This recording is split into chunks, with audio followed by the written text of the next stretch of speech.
Ils ne le diront jamais sur CNBC. Le système scolaire ne nous le dira jamais, car il en fait partie. Faux argent, faux professeurs, faux actifs.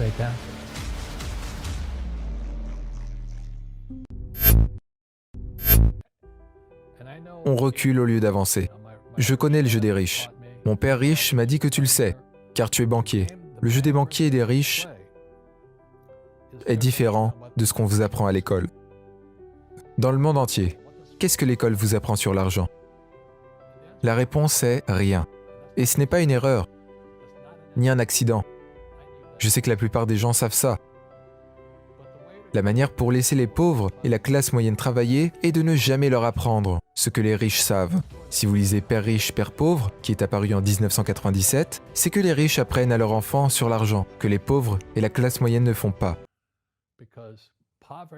La pauvreté est dure. Je ne l'aime pas et je n'aime pas le fait que le système académique soit aussi corrompu. On sait que le système bancaire est corrompu. On sait que la politique est corrompue. Le système académique l'est tout autant. Je sais une chose, c'est que si les banques et les politiciens le sont, je peux comprendre, mais là où on envoie nos enfants, on leur fait confiance pour les éduquer. On ne leur apprend même pas les choses fondamentales. Comme quand tu posais la question à ton père quand tu étais petit. Papa, ou que tu poses la question à ton professeur. Quand est-ce que vous allez nous parler ou nous apprendre à gagner de l'argent? Et c'est juste jamais. Et ils ne le feront jamais. Est-ce que tu connais quelque chose? Qu'est-ce que tu connais? Partage-le. C'est quoi l'éducation financière? Ce n'est pas avoir un job, travailler dur, épargner de l'argent et investir dans de bons portfolios. C'est des actions, dans des fonds mutuels et dans les ETF. L'industrie financière, c'est deux choses, les dettes et les taxes. En 1971, Nixon a supprimé les talons d'or et le dollar US est devenu dette. Et on continue à dire aux enfants d'aller à l'école et d'avoir un diplôme. Travaille dur, économise de l'argent pour rembourser tes dettes. Qui leur a dit de faire ça? C'est la chose la plus ridicule à faire. Le livre commence et dit ligne numéro 1, économisez de l'argent vous rendra riche. Oui, et ça ne sera jamais le cas, tu le sais. On le pensait tous quand on était petit. Pourquoi économiser et pourquoi tu devrais travailler pour? S'ils peuvent en imprimer plus rapidement que tu peux travailler. Pourquoi tu continues à économiser quand ils en impriment? Les riches ne travaillent pas pour l'argent. Ne touche pas à ça. C'est très subtil. Ils ne disent pas « je vais te former pour être un fidèle travailleur pour le restant de ta vie », mais ils t'éduquent d'une manière où tu finis comme ça. Vrai. Qu'est-ce qu'il voulait faire? Ces premiers mois quand tu travaillais pour lui, qu'est-ce qu'il voulait te faire passer? Car il t'a appris sur l'argent d'une manière forte. Laisse-moi te dire ça. Si tu veux avoir du succès dans la vie, tu dois trouver les meilleurs professeurs. Et les grands professeurs, c'est ceux qui viennent de l'intérieur, pas ceux qui viennent de l'extérieur. Mais à l'école, tu ne sais pas si ton instructeur est compétent ou pas. Et c'est de là que viennent les faux professeurs. J'ai dit, je veux que vous m'appreniez à gagner de l'argent. Pourquoi je devrais t'apprendre à gagner de l'argent? Il a dit, si je t'apprends, tu devras travailler gratuitement pour moi. Et j'ai dit, pourquoi gratuitement? Et mon père pauvre, était derrière. Il m'a dit, du moment que je te paye, tu penses comme un employé et ta mentalité va changer. Si tu apprends à ne jamais travailler pour l'argent, tu seras un homme riche. Et c'est puissant. Une fois que tu donnes à quelqu'un un salaire, son cerveau se désactive. La promesse de la pension et de la stabilité des emplois qui est une sorte de salaire déguisé. Après avoir travaillé, donne à un homme un poisson. Et il mangera pour la journée. Apprends-lui à pêcher et il mangera pour la vie. Et la plupart des hommes confondent les actifs et les passifs. Ils pensent que leur maison est un actif. Mais en réalité, c'est un passif. Alors, un actif est un nom comme la maison. Le cash flow est un verbe. Alors pour comprendre si c'est un actif ou passif, tu dois avoir le nom plus le verbe. Si le cash sort de ton porte-monnaie, c'est un passif. Si le cash va dans ton portefeuille, c'est un actif. C'est un verbe. Je possède 7000 propriétés de location. Ce sont des actifs, car chaque mois, l'argent y rentre, comparé à beaucoup de gens qui ont des grandes maisons sur les îles et qui leur font perdre de l'argent. C'est une mentalité.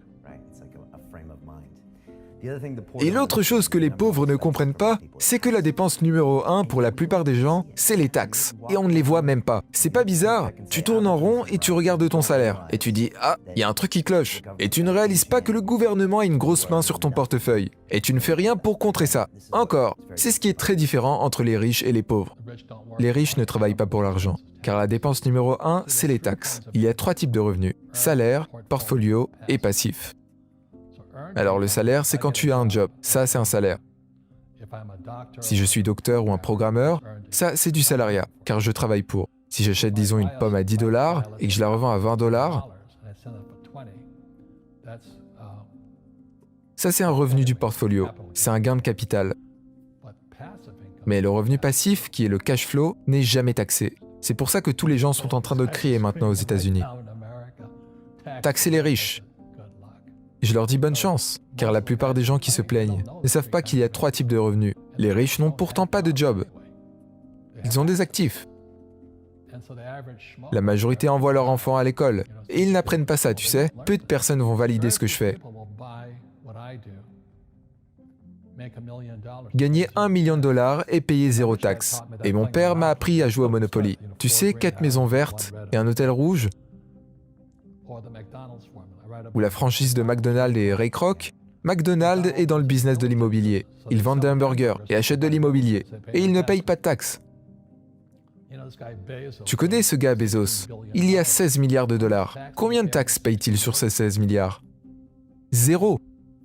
Et c'est légal. Tout le monde peut le faire. Tout le monde peut le faire. La plupart des gens manquent de savoir. Alors, une fois que tu apprends à utiliser tes dettes pour gagner de l'argent, tu ne pourras jamais dire « je ne peux pas le permettre ». Car les banques te donneront. Les banques, après le crash de 2008, les banques m'ont donné 300 millions de dollars sans taxe. Quand je pose la question à la personne lambda et que je lui dis pourquoi tu n'utilises pas des dettes, ils ne peuvent même pas avoir de prêt, car leur score FICO est là. Il est trop bas. Un enseignant à l'école ne te le dira jamais, car il ne le sait pas. Mon père pauvre ne le savait pas. Tu ne sais pas si quelque chose est un actif ou un passif jusqu'au moment où tu peux dire dans quelle direction va le cash flow. Une maison est un actif ou un passif? Si ça prend de l'argent de ton portefeuille, c'est un passif. Si ça t'apporte de l'argent, c'est un actif. Le gouvernement US veut que j'achète un logement, veut que j'ai un job et veut que j'emprunte de l'argent. Car c'est comme ça que l'argent est créé, par la dette. J'ai un gros avantage sur les dettes. Tout le monde peut faire la même chose s'ils ont l'éducation financière pour le faire. Si les gens comprenaient le code fiscal, on serait plus prospère. Est-ce que la pauvreté peut être passée à travers les générations? Oui. Car c'est parfois une manière de penser. C'est une attitude. C'est très simple. Quand les gens me disent « comment stopper ça ?», je leur dis « ne dites jamais « je n'ai pas les moyens ». Posez-vous la question « comment je pourrais ?» La raison pour laquelle j'ai autant d'argent est que je ne me dis pas « je n'ai pas les moyens ». Je me dis « comment je pourrais l'avoir ?» Et je le fais. Je fais beaucoup d'erreurs. Mais c'est comme ça que j'ai appris. Mais les gens pauvres comme mon père disent toujours « je ne peux pas me permettre ». Est-ce que tu crois que je suis fait d'argent? Je ne peux pas faire ça. Je suis un prof d'université. Je ne peux pas faire ça. J'ai appris ça. Et mon père riche ne disait jamais ces mots-là. Quand je rencontre des gens pauvres, ils utilisent les mots « je ne peux pas ». Beaucoup. Alors les gens qui disent « je ne peux pas me permettre »,« je ne peux pas aller à l'université »,« les riches sont des diables », je choisis de ne pas participer à ça. Et c'est la chose que les gens peuvent changer aujourd'hui, maintenant. Et c'est leur dialogue dans leur esprit. Arrête d'utiliser le mot « pas ». Je ne peux pas. Comment je pourrais? Spécialement pour « je n'ai pas les moyens ». Comment je pourrais me payer ça? Car ça leur ouvre l'esprit, pour voir ça comme un investissement pour un futur meilleur. Vrai, quand j'ai emprunté 300 millions de dollars, je ne les aurais pas eus si je n'avais pas demandé. J'ai été refusé plusieurs fois, et à chaque fois que je montrais à la banque mes finances, ils me disaient « Désolé monsieur, faites-moi une faveur, dites-moi pourquoi vous m'avez refusé. » Et ils me disaient comme ça « C'est une question de chiffres. » Et si j'ai ces chiffres-là, est-ce que je peux revenir vers vous encore? Et il a dit « Bien sûr !» Ça s'appelle la réjection, tout comme ma femme qui m'a refusé pendant 6 mois. C'était une question de motivation personnelle, c'est spirituel. Je me dis que s'ils peuvent le faire, moi aussi je peux le faire. Et comment je peux le faire? Et je pense que c'est toi qui as dit un jour « les mots deviennent chers ». Oui, la Bible aussi. L'intelligence augmente avec les erreurs, avec les hauts et les bas, ou par ce que tu apprends.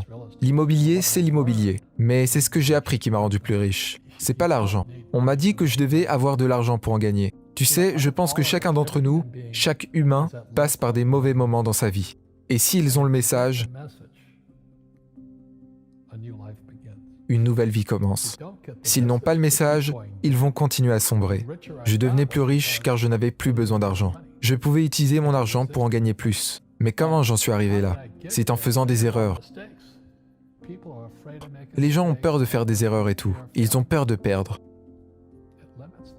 Beaucoup de gens sont coincés avec les mêmes conseils. J'espère que cette vidéo vous aura plu. Si vous voulez en savoir plus sur ce qu'enseigne Robert Kiyosaki, vous pouvez écouter ses livres audio sur Audible comme Père riche, Père pauvre, Le quadrant du cash flow et plein d'autres, depuis chez vous, en allant au travail ou en faisant du sport. Cliquez sur le lien dans la description et profitez de votre premier livre audio gratuit.